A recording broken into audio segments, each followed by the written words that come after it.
Wild card എൻട്രിയിൽ കൂടി big ബോസിനുള്ളിലേക്ക് പ്രവേശിച്ച പൂജ കൃഷ്ണൻ നല്ലൊരു ഇന്റർവ്യൂവറാണ്. പൂജയുടെ ഇന്റർവ്യൂകളൊക്കെ പല ചാനലുകളിലും നമ്മൾ എത്രയോ പ്രാവശ്യം കണ്ടിരിക്കുന്നു. അതുകൊണ്ട് തന്നെ ഇന്ന് രാവിലെ ഒരു മോർണിംഗ് ടാസ്കിലേക്ക് ഈ പൂജ കൃഷ്ണനെ ബിഗ് ബോസ് കൊണ്ടുവരികയാണ്.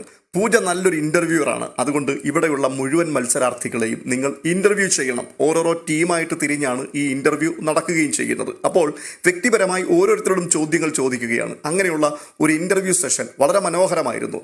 ഈ ഇന്റർവ്യൂവിനിടയിൽ പൂജ സായിയോട് ഒരു ചോദ്യം ചോദിച്ചു. സായി പുറത്ത് ഭയങ്കര വാക്ചാതുര്യത്തോടെ ഘോരഘോരം സംസാരിക്കുന്നയാളാണ്. ഇവിടെ വന്നപ്പോൾ എന്താണ് ഫീൽ ചെയ്തത്? സത്യം പറഞ്ഞാൽ പ്രേക്ഷകർ കഴിഞ്ഞ ഒരാഴ്ചക്കാലം സംസാരിച്ചു കൊണ്ടിരിക്കുന്ന കാര്യം ആ രീതിയിൽ തുറന്നടിക്കാൻ പറ്റില്ലല്ലോ. അതുകൊണ്ട് പൂജ കൃത്യമായിട്ട് കാര്യം മനസ്സിലാകത്തക്കവണ്ണമാണ് സായിയോട് ഈ ചോദ്യം ചോദിച്ചത്. എന്ന് പറഞ്ഞാൽ പുറത്ത് ഘോരഘോരം സംസാരിക്കുകയും ആരെയും ഏത് സമയവും കയറി ഊക്കുകയും ചെയ്തുകൊണ്ട് നടന്ന സായി അകത്ത് വന്നപ്പോൾ ആകപ്പാടെ എലിക്കുഞ്ഞായിരിക്കുന്നല്ലോ എന്നുള്ള ആ ഒരു ഫീല് വരത്തക്കവണ്ണം തന്നെയാണ് ഈ പൂജ ഒരു നല്ല അടി അങ്ങോട്ട് അടിക്കുന്നത്. അതിന് മറുപടിയായിട്ട് സായി പറയുന്നത് ഇങ്ങനെയാണ്: ഇവിടെ വന്നപ്പോൾ പുറത്തെ വാക്ചാതുര്യം ഇവിടെ നടക്കില്ല എന്നെനിക്ക് ഉറപ്പായി.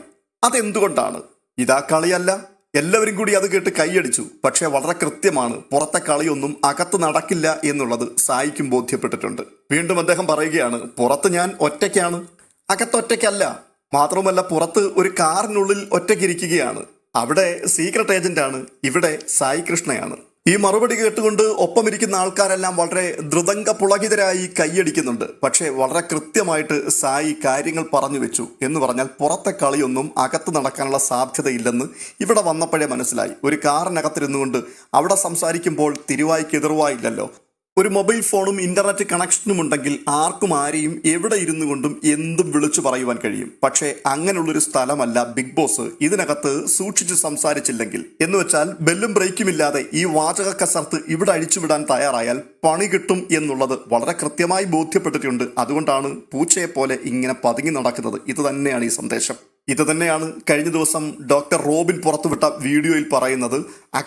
കാറിനകത്തിരുന്ന് കൊണ്ട് എന്തും വളവളാന്ന് വിളിച്ചു പറയുവാൻ ആർക്കും കഴിയും. പക്ഷേ ഗ്രൗണ്ടിൽ ഇറങ്ങി കളിക്കുമ്പോൾ മാത്രമേ കാര്യം മനസ്സിലാകത്തുള്ളൂ.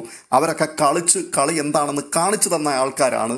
അത് നിന്നെ കൊണ്ട് പറ്റില്ല എന്നുള്ള പരിഹാസം തന്നെയായിരുന്നു റോബിനും തുറന്നടിച്ചത്.